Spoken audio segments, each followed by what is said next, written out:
現年21歲嘅馮浩陽憑住《媽媽的神奇小子》贏得香港電影金像獎最佳男配角，前途無限。但近日，前小童星訓練學院創辦人武校長竟然透過社交平台發布影片，公開控訴曾親手栽培嘅馮浩陽同佢媽媽忘恩負義。武校長仲心痛咁話，佢哋嘅師徒關係最終以謀財害命嚟結束。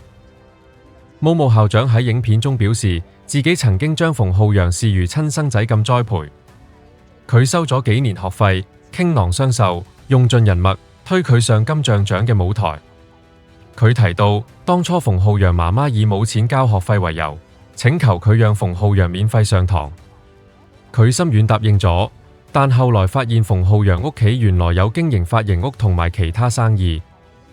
武校長指，佢對馮浩陽母子付出咗5年心血，仲應佢哋要求，無條件咁解咗本身簽咗10年嘅藝人合約，親手送佢入更大嘅舞台。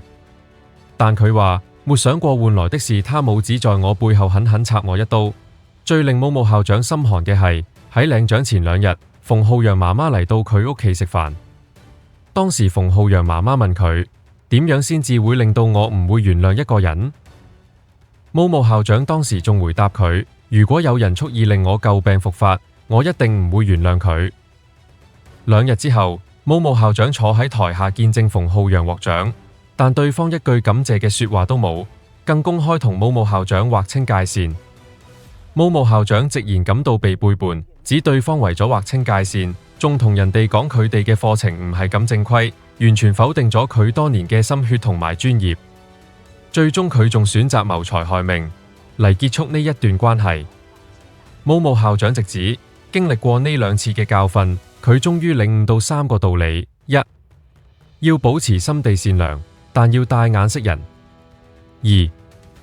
唔好輕易信人，一旦心軟有機會損失慘重，遍體鱗傷； 3. 對方唔珍惜自己嘅好心，要立即斬纜。